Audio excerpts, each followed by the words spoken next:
ආණ්ඩුව තමන්ගේම වල තමා විසින්ම කපා ගනිමින් සිටින බව ශ්‍රී ලංකා පොදුජන පෙරමුණේ ජාතික සංවිධායක පාර්ලිමේන්තු මන්ත්‍රී නාමල් රාජපක්ෂ මහතා ප්‍රකාශ කරනවා. සීනිගම පැවති ආගමික උත්සවයකින් අනතුරුව මාධ්‍ය අමතමින් නාමල් රාජපක්ෂ මහතා පැවසුවේ ජාතික ජනබලවේගයේ පසුගිය වසර පුරා විවිධ දේශපාලන ක්‍රියාකාරකම් සිදු කළ බවත් එම කාල පරිච්ඡේදය මහජනතාවට විශේෂයෙන් දුෂ්කර වූ බවයි. ජාතික ජනබලවේගයේ රජයේ බලයට පත්වීමෙන් පසු දරාගත නොහැකි ලෙස ජනතාව මත බදු පැනවීමෙන් ජනතාව දැඩි ලෙස පීඩාවට පත් වූ බවද ඔහු පැවසුවා. පසුගියදා ඇති වූ ආපදාවෙන් ජීවිත බේරාගත හැකිව තිබූ අවස්ථාවලදී පවා රජයේ කඩිනම් ක්‍රියාමාර්ග ගැනීමට අපොහොසත් වී ඇති අතර මහජනතාවට දුම් ප්‍රධාන පොරොන්දු ඉටු කිරීමටද අපොහොසත් වී ඇති බවයි නාමල් රාජපක්ෂ මහතා පෙන්වා දුන්නේ. මෙහිදී වැඩිදුරටත් අදහස් දැක්වූ නාමල් රාජපක්ෂ මන්ත්‍රීවරයා මෙසේද පැවසුවා. බොහෝ දෙනෙකුට අලුත් අවුරුද්දට අඩිය තැබීමට සිදු වූයේ ආරක්ෂිත මධ්‍යස්ථානවල සහ තාවකාලික කඳවුරවල රැඳී සිටිමින් ඔවුන්ගේ ජීවිත සහ ඔවුන්ගේ නිවාස පිළිබඳව අවිනිශ්චිතව සිටිමින් ආපදාවලින් පීඩාවට පත් වූවන්ට ජනාධිපතිවරයා වන්දි ලබා දෙන්න බවට පොරොන්දු වුණා.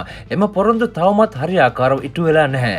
ආණ්ඩුව වන්දි ලබා දීමට ප්‍රමුඛත්වය දිය යුතුයි. අවතැන් වූ පවුල් ඔවුන්ගේ නිවස්වල නැවත පදිංචි කිරීමට කඩිනම් පියවර ගත යුතුව තිබෙනවා. විපක්ෂයේ දේශපාලන පක්ෂ විසින් පෙන්වා දෙන කරුණු කෙරෙහි රජය අවධානය යොමු නොකරන නමුත් ජනතාවට දුම් පොරොන්දු ඉටු කිරීමට රජය කඩිනමින් අවධානය යොමු කළ යුතුයි.